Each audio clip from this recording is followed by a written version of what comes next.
రంగస్థలంపై శ్రీకృష్ణుడిగా భీముడిగా అల్లూరి సీతారామరాజుగా అనేక పాత్రలను పోషించి ప్రేక్షకులను మెప్పించిన కొత్తపల్లి ఆనందరావు చిరస్మరణీయులని రాయలసీమ రంగస్థల చైర్మన్ గుండాల గోపీనాథ్ రెడ్డి అన్నారు.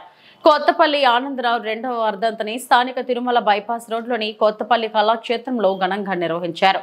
పలువురు కళాకారులు ఆయన చిత్రపటానికి పుష్పాంజలి ఘటించి ఘనంగా నివాళులు అర్పించారు. ఈ సందర్భంగా గుండాల గోపీనాథ్ రెడ్డి మాట్లాడుతూ రంగస్థల కళాకారుడిగా ఉపాధ్యాయుడిగా ప్రేక్షకులను మెప్పించిన కొత్తపల్లి ఆనందరావు ఆదర్శప్రాయులని కొనియాడారు.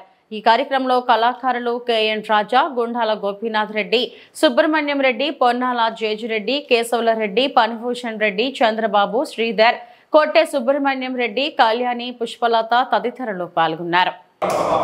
జోహార్ కొత్తపల్లి ఆనందరావు, జోహార్ కొత్తపల్లి ఆనందరావు, రంగస్థల నటుడు కొత్తపల్లి ఆనందరావు, అమర్ రహే ఆనందరావు, అమర్ రహే ఆనందరావు, అమర్ రహే ఆనందరావు, అమర్ రహే ఆనందరావు.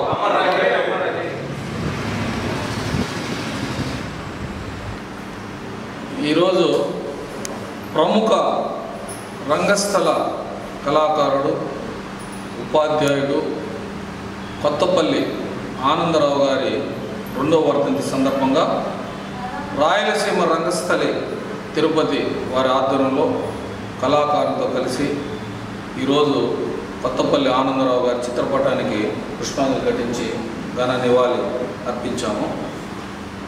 కొత్తపల్లి ఆనందరావు మంచి వ్యక్తి, ప్రముఖ రంగస్థల కళాకారుడు.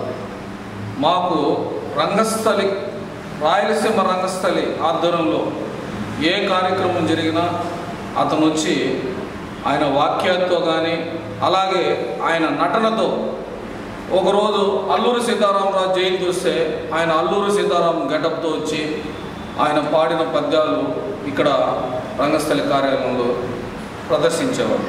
ఆ విధంగా మాకు ఆనందరావు గారు ఉన్నారు. ఆయన నటన అంటే ఎంతో ఇష్టంగా చేసేవాడు. ఎన్ని పనులున్నా వదులుకుని ఉపాధ్యాయ వృత్తిలో ఉండి పిల్లలు చదువులు చెప్తా ఉన్నా ఆ పనిని సమర్థవంతంగా చేస్తూ లీవ్లు ఉండేటప్పుడు ఈ రంగస్థలంలో నటిస్తూ అందరి మన్ననలు పొందారు. ఆయన ఈరోజు మన మధ్య లేకపోయినా ఆయన నటనలో మనలో చిరంజీవిగానే ఉంటారు. మరొక్కసారి రాయలసీమ రంగస్థలి కళాకారుల తరఫున ఆయన రెండవ వర్ధంతి సందర్భంగా ఘన నివాళి అర్పిస్తున్నాం.